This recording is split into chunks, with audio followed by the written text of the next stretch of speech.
Hi friends! So today we're going to be talking about the energy themes for December 2025. If you watch November's energy themes, there's a lot about really starting to get some connection and some awareness around parts of self that might have been forgotten about or just mistaken as a different emotion within the body.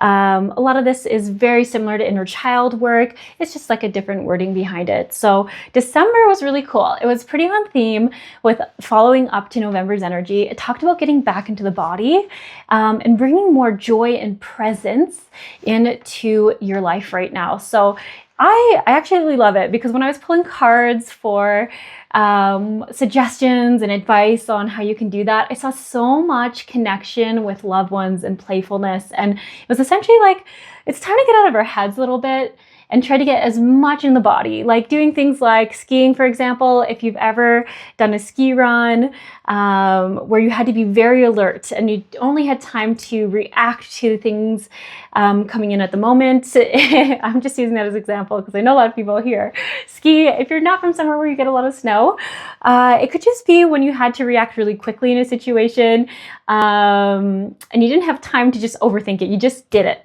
And that's what it's talking about. But you're not coming from it from a place of being in danger and threat. It's coming from a place of just being present in the moment and just letting yourself physically do whatever you're essentially desiring. So I got a lot of suggestions around getting a little curious and trying some new activities. Like if you've never skated, perhaps getting out there with some friends and going skating for the first time. Really, the whole point is to be present, laugh, have fun, be silly, maybe make a fool of yourself, just really, really getting back to how can you feel more like yourself, more lighthearted, and once again, really being present. We can be really, really in the minds these days as humans, as a society. So that came through pretty strongly as like the number one thing, getting back to the present. So I also did get some suggestions around doing like acro yoga, which is like kind of random to me, but I wanted to mention that if someone here is like, yo, I've been wanting to try that, or what is that? Maybe you should Google it. It's really cool looking. I've never tried. The other thing I got to was ecstatic dance being a really big one because that just helps our body literally do what I was just saying, moving and expressing itself and just being so present in the moment. So perhaps ecstatic dance could be something you're into, or maybe even going to like a salsa club. And once again, maybe you don't know how to salsa, but just having fun with it, maybe making a fool of yourself, maybe finding out that you're a natural talent, who knows, but it's just about the joy of it and the connection with friends in the moment or loved ones or even making new friends. So I really, really liked that. It was such a positive theme. There was some secondary guidance that came through for getting back in the body. It did talk about journaling and writing down any sort of discoveries you get around maybe physical sensations you experience.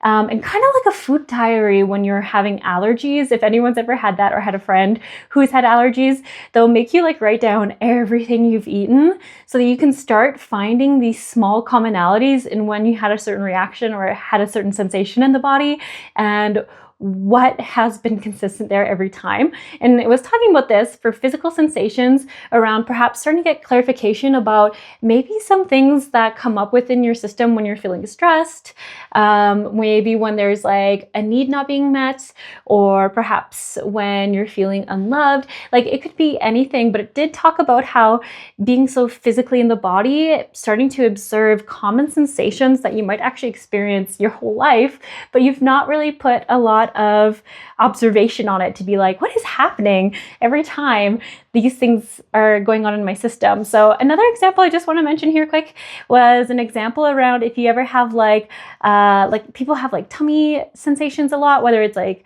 anxiety, hunger, nausea, and just even seeing like, what is the commonality between when I'm feeling that sensation in my tummy? Like, what was I doing? What was the general atmosphere of the people around me? What was the general mood?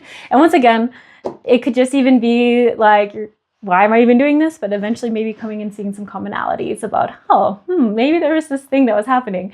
So just talk about just, once again, it being for your benefit, to really start to be able to notice these small observations and commonalities. So lastly, we had the other suggestion that came through was vulnerably going after the things that you've always wanted to do. And I'm going to say vulnerably because it talks about these being things that you perhaps haven't gotten after in your life because you're nervous to not be successful at them.